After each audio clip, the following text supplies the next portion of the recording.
as we became Evangelical United Brethren and then United Methodist. And then the story goes on to the founding and growth of First Church to around 1985 when Donald Ciampa became pastor. And then the history stopped. Dr. Brandt's successors worked on the anniversary ceremonies of the founding of the church in the building on Simpson Street where we now worship. They wrote a major article on the church which was published along with histories of other Mechanicsburg churches by the Mechanicsburg Historical Museum Association. A copy of that book is in the church library and also in my archives. So if you'd like to see that, that would be something that we can get for you.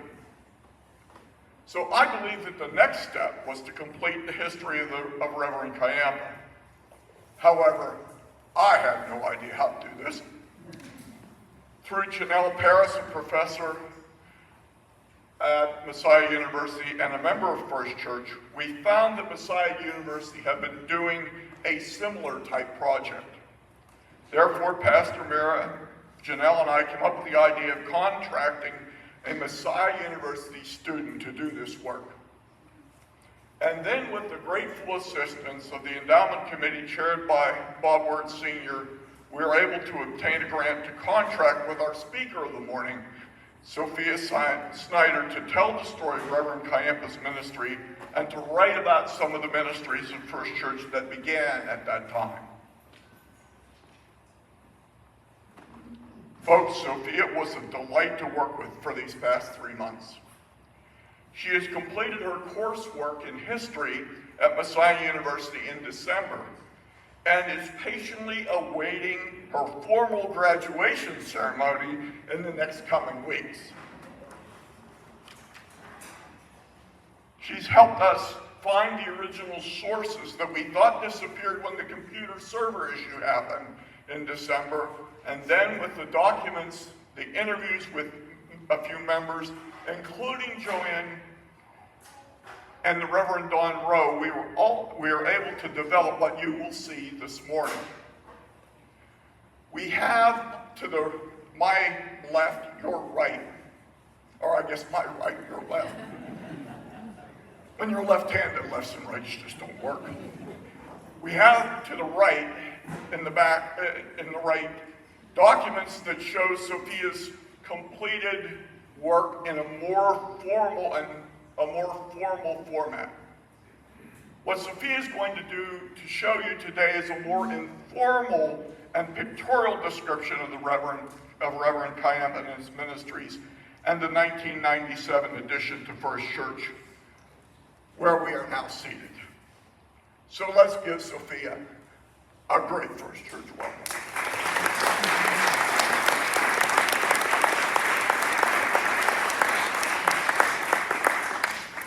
Everyone, thank you for having me here today. It has been a really fun and fruitful 3 months just sitting in the archives, reading many sources and talking to many of the people of First Church and their memories of Reverend Ciampa and also just his ministry and everything that kind of happened during that period. So this is just a brief overview of several of the deliverables that we accomplished, and really just under the umbrella of Don Ciampa and the ministry he did, as well as the building renovation in 1997, the contemporary worship service that happened after that under the leadership of his associate pastor, Reverend Don Rowe, and also Wonderful Wednesday, which we will get to talk about quite a bit. So this has been a really fruitful experience, and these are some of my best friends, which are the sources that really are the bulk of everything that we know and get to, engage with, as well as, of course, those who grace us with their time to talk about Reverend Ciampa or the building addition in 1997. So those that we interviewed. So thank you so much. So Reverend Ciampa was a highly charismatic gifted preacher, and during his period of ministry, First Church grew significantly in numbers, and he guided First Church through growth, financial recovery, and also expansion, and left a legacy of his intentional care for people and community through his mission-focused outreach, which contributed to the expansion of First Church numerically and really reached the heart of its congregation. So today, that's kind of why we're here, is to remember Reverend Ciampa together through the different sources that I engaged with in and what they speak and what our interviewers kind of talked about, or interviewees talked about. So Reverend Ciampa was ordained in 1958, and he spent 13 years first at First United Methodist Church in Lewistown, and then in 1987 he was ordained at the First United Methodist Church in Mechanicsburg, right where we are today. And when we talked a lot with the interviewees, I keep saying interviewers, but they really remembered him as a very charismatic, dynamic preacher, whether that was on the stage, but also very personably with people. A lot of people would talk about how he didn't have any notes on stage, and he would just talk from memory, and it felt like he was just speaking with you personally. And that is what people remember. And even off the podium, he would interact with people very intentionally. He was very eager to know people's names and to care for them and ask questions, and he was always praying, always thinking of people. In our conversation with his wife, Joanne Ciampa, she talked about how, even in the house, he was always thinking and always praying, and she knew when he was thinking about people or praying for people or thinking about his sermon. And that was the kind of person that led First Church during this period. He was charismatic, he was a man of prayer, he was a man of humble leadership and intentionality with the members of First Church, but also its staff and its associates pastors. And the fruit of that was its growth. The fruit of his obedience to the Lord and care for people was its growth. So during its leadership, First Church congregation grew as easily from about 200 people to 700 or more members consistently. By 1993, it grew to about 1,000 members consistently. And yet, Ciampa's humility and obedience to the Lord kind of centered that ministry. In our conversation with his associate pastor, Reverend Don Rowe, these words that Ciampa spoke to him stood out, which I'll say to you. He said, "Don, the Holy Spirit is doing something amazing here, and the best thing we can do as pastors is stay out of his way." So, pretty cool. So this is from the report of the administrative board on September 19, 1989. And these were several goals that Ciampa listed that he had for the church. One was to restore inactive members, and two, to encourage the congregation to be ambassadors of Christ. So he was really passionate about making sure that every single person at First Church would own their identity as a citizen of heaven, as a child of God, and to use that confidently and share the gospel with other people and to live that out in the everyday. And that is a theme that we will notice throughout this ministry. Robert Bitzenbender, who was the chairman of the administrative board in this report, also talked about two priorities. One was to reduce debt, which was a priority that we'll see in order to really reach the other goals that First Church had, i.e. expansion.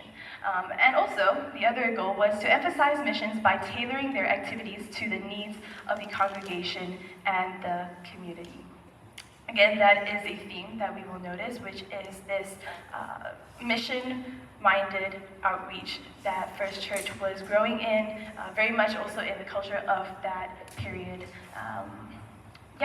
And so, this was one of the ministries that I noticed in our research, Friend Day was an evangelism effort to share the gospel and encourage members to invite friends and neighbors to attend worship at First Church. In 1988, the event attracted about 903 members, which is slightly short of their goal of 1,000 members, which I think is still so many people. And in September 1991, they advertised again that they were doing this, and they were like, yes, come and invite your friends to Friend Day so that we can exceed 1,000 people at church and at Sunday school. I did not find out whether or not it was more than 1,000, but yeah. Ciampa was also very much passionate about youth and children. He would play basketball with the youth, as I've heard from many of people. Yeah, I see a lot of nods. Youth did a lot of outreach, and one of the things I noticed was their annual sleep outs. So they would sleep out with cardboard boxes outside of the church as a way to empathize with those who do not have a home to go to, and through that they would fundraise for the homeless. Children's ministries was also growing significantly. Wonderful Wednesday, we had Vacation Bible School and also Passion Plays that started around this time. And we'll talk a little bit about Wonderful Wednesday in the next slide. So these are some of those ministries. First Church also poured into local and church health ministries. At New Hope Ministries, they contributed a lot in fundraising, recycling efforts in 1989, which they started, and also just volunteer work up into the 21st century. And this is a very consistent participation that the congregation was involved in.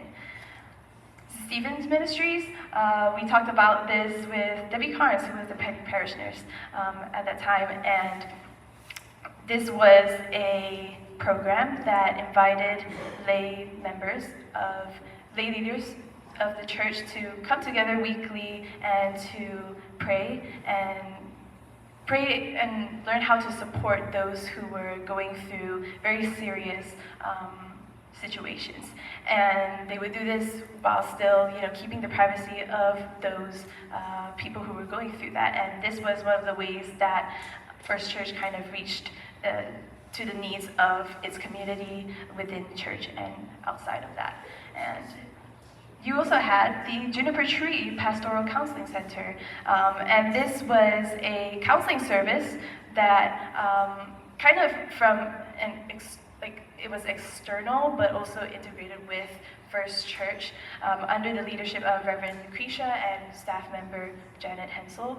And this provided support and counseling service to people of First Church, and by the year 2000, this ministry provided about 2,000 hours of counseling services, which included, marriage and family therapy, individual counseling, consultation with pastors, or premarital counseling or grief therapy. So, yeah, these are just several of the ministries that I noticed growing through this period, or at least consistently until just at least during Ciampa's ministry. Wonderful Wednesday was one of the biggest and very inviting programs that was happening at this period that really, really grew. In 1982, Debbie Carnes proposed this idea as the director of children's ministries for a weekly fellowship for children on Wednesday. It began as a youth club that invited about 30 people between the ages 3 through senior high, and eventually, over time, they started to call it Wonderful Wednesday. And every week from 4 to 7 p.m., parents, children, seniors, and volunteers would gather together and fellowship over food and crafts and Bible learning and music. And this was just one of the ways that they created community. Debbie Carnes described it as a magnet where children would invite their friends, and it was just one of the very unique ways of fellowship that just wasn't like any other any other at this time. And so they would come and they would do little rotations. It easily grew to about 100 children every week by 1993, and Wednesday nights just became a very sacred, beloved time of fellowship for children, parents, and volunteers.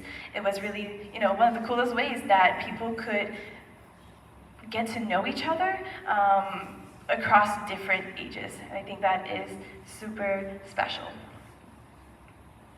And so, by this time, First Church is expanding significantly, and this time as in, at least, in the early 1990s, we are seeing a lot of growth and a lot of outpouring of ministries. So, the Long Range Planning Committee kind of surfaced in 1991, and this involved a group of people whose vision was to facilitate God's plan through community. They directed their purpose to examine the church's future needs and to report their findings to the board and support its expansion. Ciampa had encouraged this community to study Bill Eason's Church Growth Handbook as a guide to direct their staffing, program, and finances for First Church. And so, guided by the theme, "The World is Our Parish," the RLPC's role helped the church to meet the needs of the people and support spiritual and numerical growth. So this is 2 years after what we saw in that report in 1989 that Bob Bittenbender talked about, where we want to see ministries tailor the needs of the people. How can we do that? Well, in a church that is actively growing. How can we care for the needs of people very personably in a very large church? So the Long Range Planning Committee initiated a serious discussion about expanding parking, facilities, staff support, and evangelism.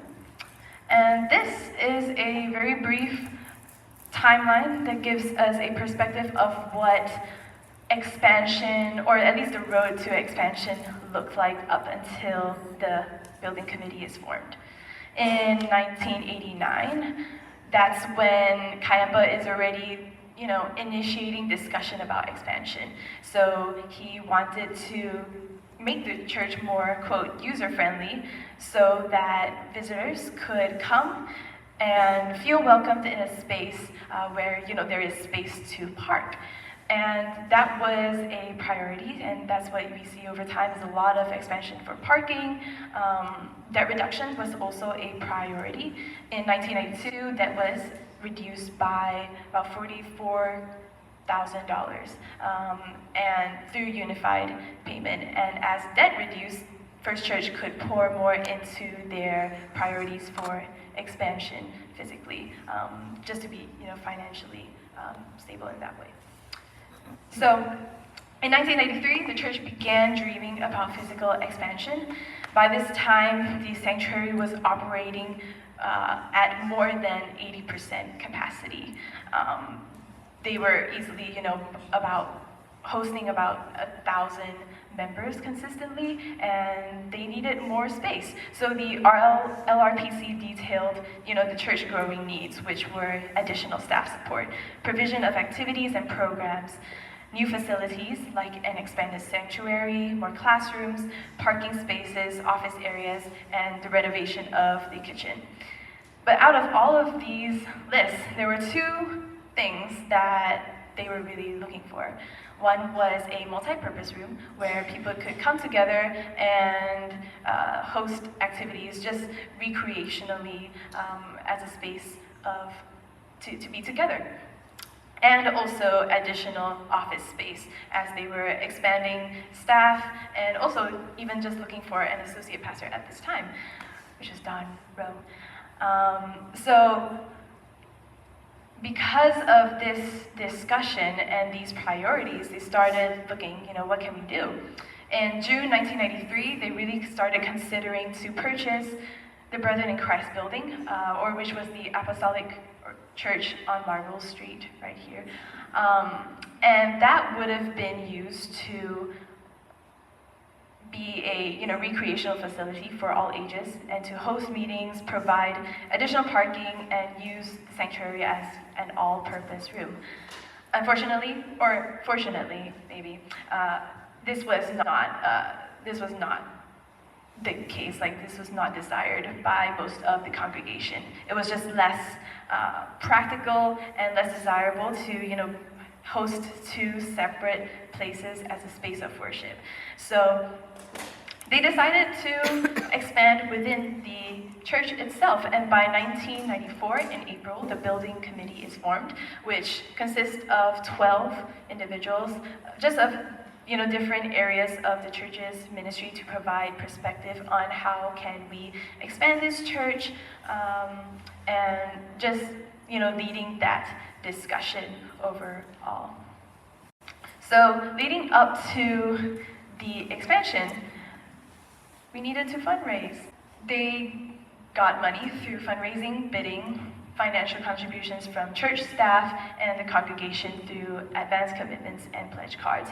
And through this Make Room project, which was described, the congregation and staff would write down how much they would like to contribute to the expansion of the church, and they were able to raise $1.6 million, which it didn't add up to the 2.7 total of million of the project, but that was eventually covered over about 14 to 15 years.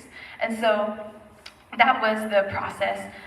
I talked with the bits and benders, and they really described how generous the congregation was in giving, and it wasn't difficult because everybody was just so incredibly enthusiastic to contribute to this new growth that they were witnessing before their eyes. So in 1993-94, we have the conversation of expansion starting. By 1997, the building committee started interviewing architects, and the Kostakis were hired because their design matched, the angle of the street and the color of the brick, and renovations began that fall. By the end of the next year, in 1998, the renovations of the new building was completed. And there were three main areas that the renovation did. One was the office space, we had the multi-purpose room, and the sanctuary, which was expanded.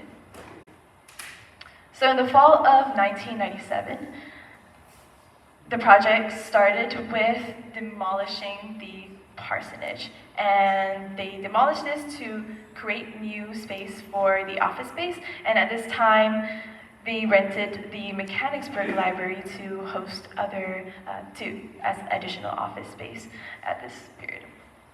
So this is an image of that space that was taken away and what was left.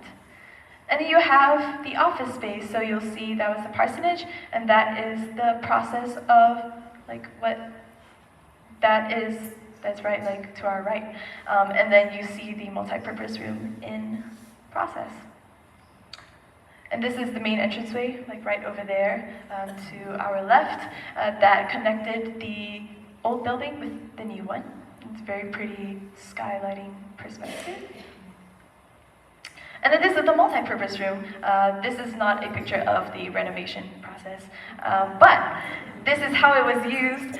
In this space, these are children just having fun with recreation activities, and this was really the vision of First Church, which was to have numbers of people come together in the same space, in the same house of worship, to connect together in activities. So we see a lot of that advertised, especially after the renovation process, and it was well used and very much loved by its community.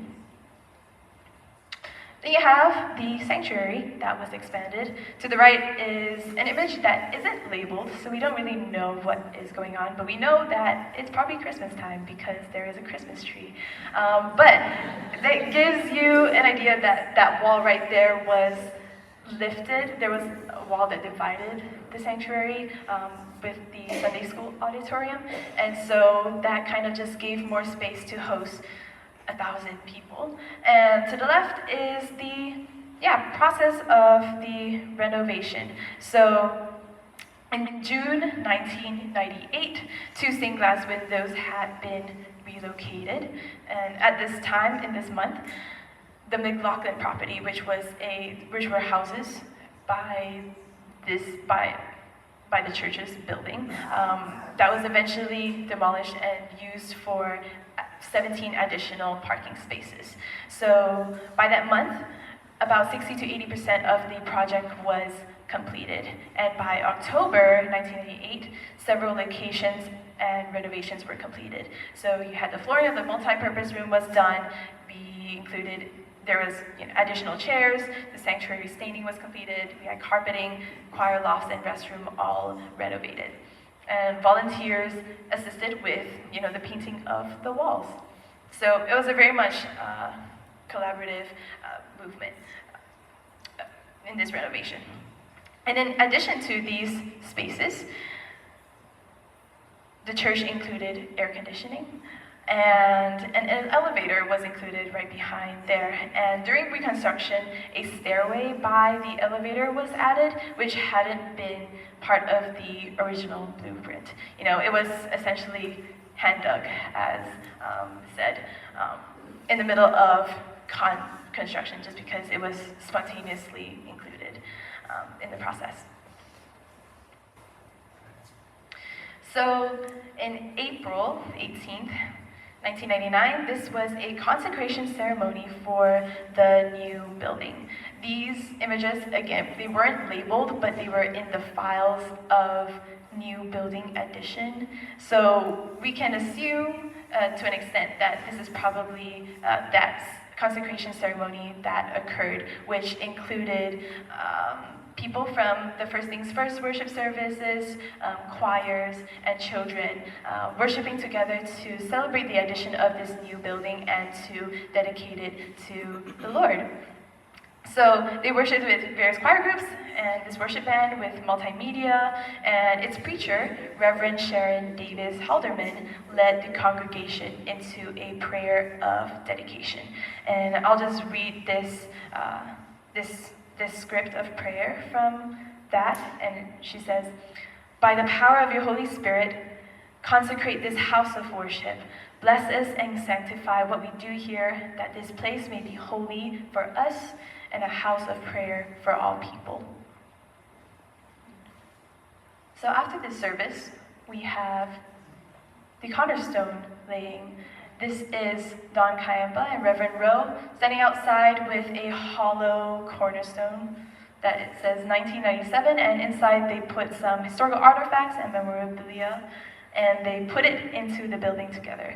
And you'll notice that it was also live streamed. There's a guy in a white shirt next to Don Ciampa's right with a video. I think that's really cool. So that was streamed and recorded. And Ciampa, I found in the church's newsletter, First News First, says, "It was a day of historical significance that those who attended will long remember." So this is an outside perspective of what that looked like, which is what we see now. And the building was a huge success. I really love what Kathy Bittenbender kind of shared, how everybody here we knew was bursting at the seams. And at the time, the building project has satisfied our needs. And classrooms were filled, more groups expanded just because of how many people there were, and it was very satisfactory and just a huge success and a joy for the congregation of First Church to witness and be a part of together, especially over a year long. And so this building project changed a lot of things and brought new changes, one of which was the contemporary worship service that it allowed the capacity of First Church to host. And this was led by its associate pastor, Don Rowe. So this is Reverend Don Rowe. He was appointed at First United Church as associate pastor in 1993 in July. And right before this, he graduated from the United Theological School in Ohio with a Master's of Divinity, and he was ordained as an elder 2 years after that through the Susquehanna Conference. And in our conversation with Reverend Rowe, he talked about how in his role he was a jack of all trades. So he basically did everything with Ciampa. He would go to attend meetings, assist wherever he needed, and he also oversaw the building committee very closely as kind of like the point person. And he also led the contemporary worship service. And this is really, really fascinating. It began in 29th of November, 1998, right after the renovation was completed. And it started here in the multi-purpose room. This is not a picture of the multi-purpose room with the drums. It's from the sanctuary, but we thought it would be cool to give a perspective of contemporary, music. And so, in First News First, in December 1998, I found this advertisement that advertised this event for the first time. And it says, we will use up-tempo music that has an edge. We will use computers. We will use videos. We will use cameras. We will use special lighting. I think that's really fun. And so while this started in 1998, the idea for it began in 1996 and 1997 in Reverend Rowe's mind. And he described how he and a group of about 7 to 8 people went to a conference called the Ginghamburg Conference in Ohio, which was a 4-day conference that taught and introduced contemporary worship styles through video screens, PowerPoints, and multimedia. And heavily inspired by this, Reverend Rowe pitched this to Ciampa and was like, can we do this? And Ciampa was like, of course. So that happened, and he gathered a number of people, a group of 30 volunteers every week, many, many hours, just planning very intentionally of how to share the gospel in a new way through this new vessel of worship. So yes, it borrowed some secular styles of music, but they believed that this was important to reach to the unchurched, especially in this modernizing period, a key period of the 21st century, or at least coming into that century. And so they really believed that this could attract people who didn't really connect, with other styles of worship, and maybe introduce them into the faith and to make it personal again for them. So this would not just include contemporary music like drums or guitars, but it also included, skits, acting, videography, and scripture reading. And this would include a range of people from like hospitality or set designers or script writers to create dramas that would speak to the lives of people and young adults very personally. And so this started here in the multi-purpose room, and it did attract several new families here and there. And that is just one of the really cool ways that has changed over time, but also has lasted until where we are today. So to kind of wrap up a little bit, today we're here to remember Ciampa and the legacy of what his ministry looked like, especially as we reflect on these different ministries that kind of came out during his leadership.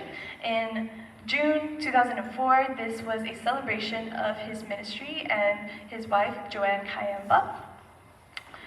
He was really remembered as someone who cared for people. His ministry, as I think Mike Ogden kind of shared, his ministry was people, and that was who he was. He was a pastor that cared for his flock. And so he reached to the individuals of First Church personally. He was charismatic and intentional in the way that he asked questions and the way that he would remember others, whether that was through hospital visits or midway conversations. And he was wholehearted and eager to serve people and be available to them in a way that wasn't elusive and distant, but one that was personable and caring. And that's how this congregation remembers him very, very fondly. This is Joanne Ciampa, and we talked with her a little bit to remember Ciampa, Don Ciampa, a bit more in like an intimate setting, and she remembers him as a very simple and kind man in the household who loved his children very dearly and also just loved the children of First Church. And this is what Ciampa said in his retirement that we found in the pamphlet that we saw on the slide before. And I'll just read it out to you.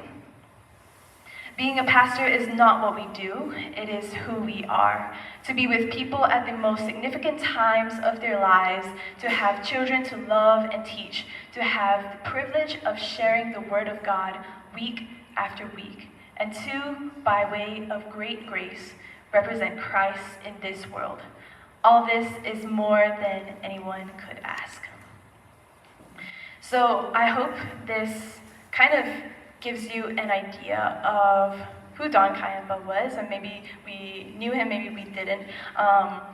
And I hope this encourages you to kind of, contemplate what this ministry meant to its congregation and how that has maybe changed or continued over time.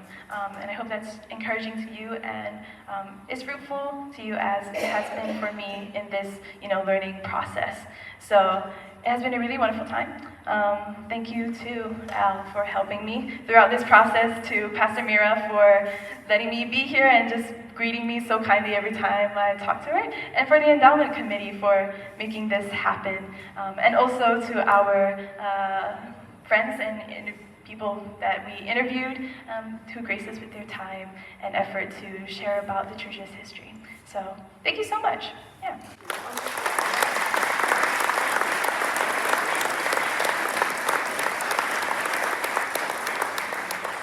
And all done in 3 months.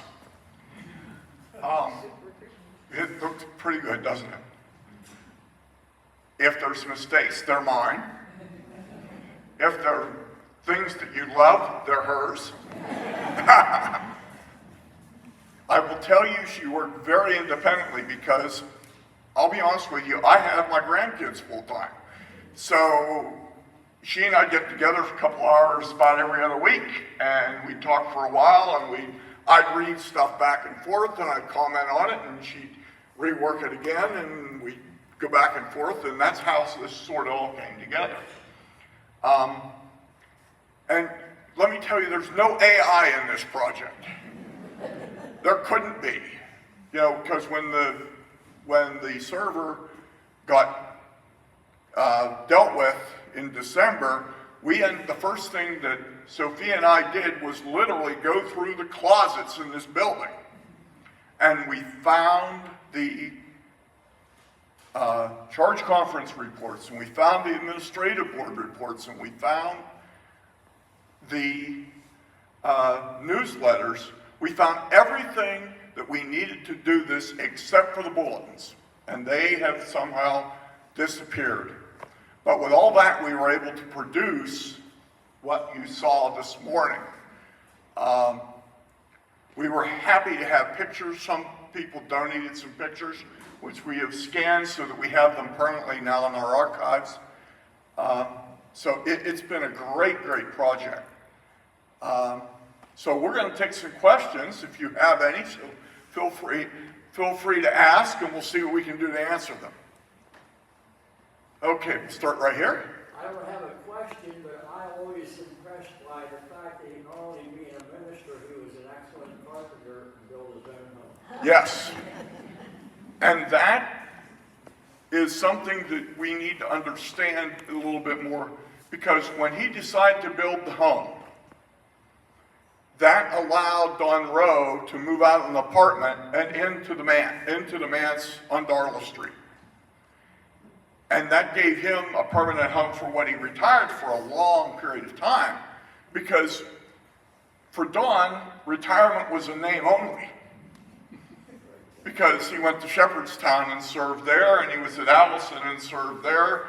And then we saw that he did a holiness church before he finally said, okay, I've had enough. So, there were churches that he was serving from time to time post-retirement. The word retirement really never occurred. It just, it was his health that's finally slowed him down. Well, the United Methodist Church used to make the pastors retire at 70. Yes. That's young. Yes. So he had to leave, but he didn't want to leave. No. That's true. But it wasn't too long that he was appointed to those other things in retirement. So he never really retired. They were running short. They didn't have enough Right. pastors. They knew better then. Yeah. So I saw another question back there. Yes. So I'm a pretty new member, so I have two sets of questions. First is about Wonderful Wednesday. When did it stop, and why aren't we trying to do it now? Can anyone share when it stopped, what happened? Well, Wonderful Wednesday stopped about a year ago. And the reason why it stopped was we weren't getting any kids to come. At the height, which was shortly after Don's time here, we hit about between the kids that were in up through 8th grade, because confirmation class was in that, and we also had a group of informal high school students that were meeting for dinner because their younger siblings were still Wonderful Wednesday. We had 175, 180 for supper.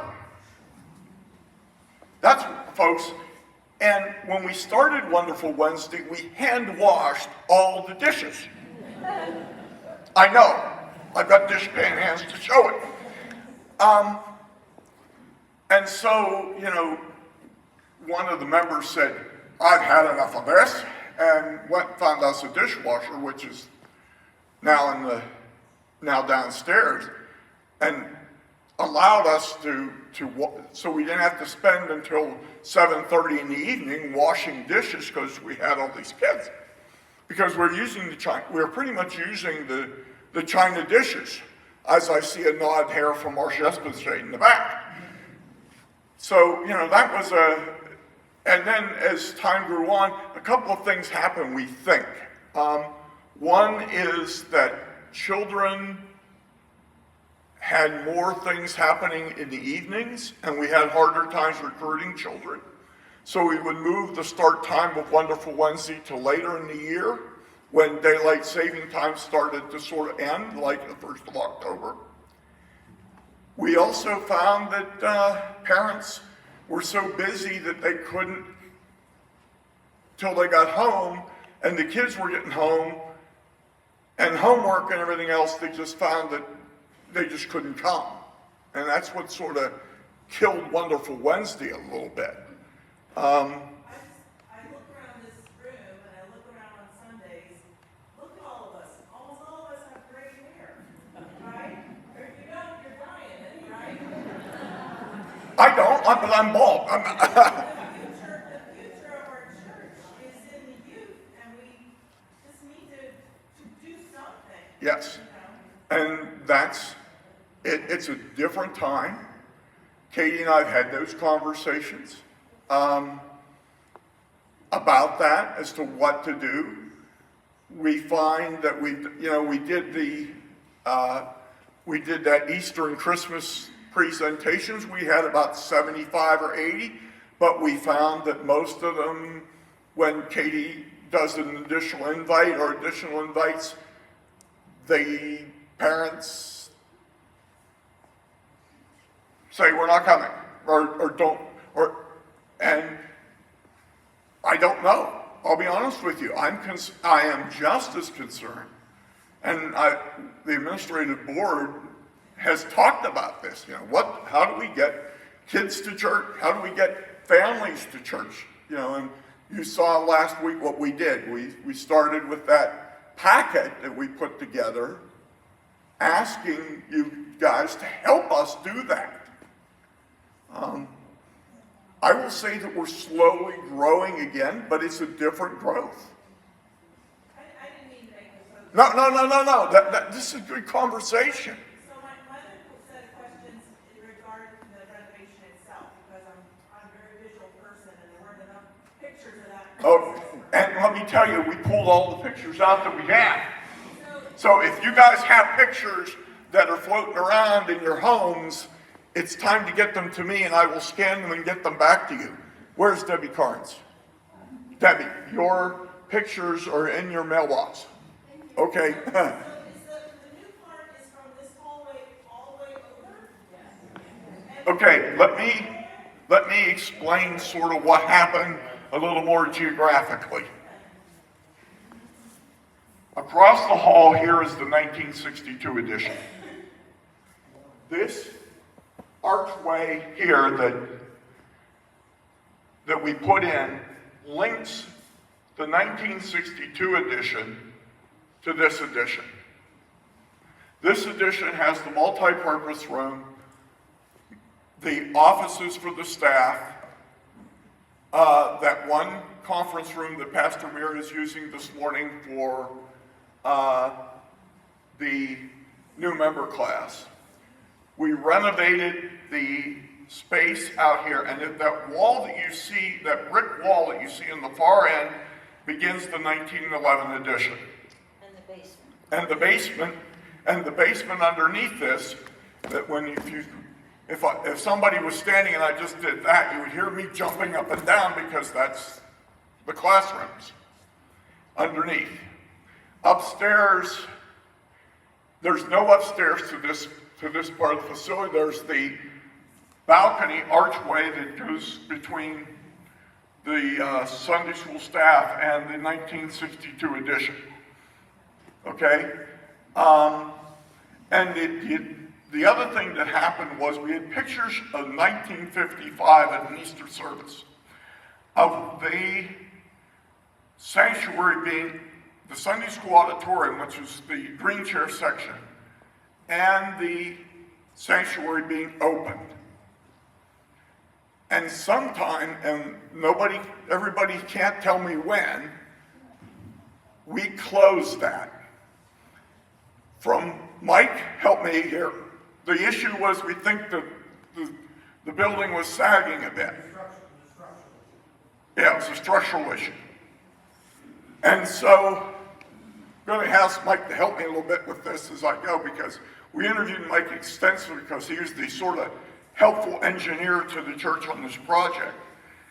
We found that with looking at they put a structural I-beam, wooden I-beam, between the Sunday school, between the sanctuary and the Sunday school auditorium, and lifted that piece back up into place, tore out the division there, and there was doors in those days. We tore the doors out, put a sliding door in, and that allowed us to reopen the sanctuary and the Sunday school auditorium again.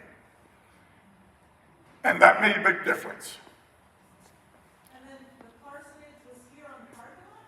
Yeah, I think I'm about standing on the parsonage. And then you were saying about a warehouse, was that on the parking lot area? Okay, the warehouse that we talk about dates back to the 1911 building itself. The church bought this property on Simpson Street and demolished the warehouse where the sanctuary now stands. That's the warehouse. And if you look at the pictures at Haas's, I'm serious, folks. If you look at the pictures at Haas's, and you look at the picture of the what is the old library, which is across the street, you will see a corner of the old warehouse. It's there because that picture was taken in 1910. And we didn't start building this church till 1911. Yes? I have an additional memory from that period of time. One I thought was a fun for Don Rowe, who drove a motorcycle to church. And the other thing was Don Ciampa's baptism that he did. Oh, yes. The children through the congregation. Yes. And welcome to the family. Yes. That was beautiful. Well, it's getting to be that time, folks. There's a reason for that. It's getting to be that 11:15 hour, and we've got worship again. I'm ecstatic at the size of this group this morning. I was planning half of that many, and I've got 100. Let's give Sophia another round of applause.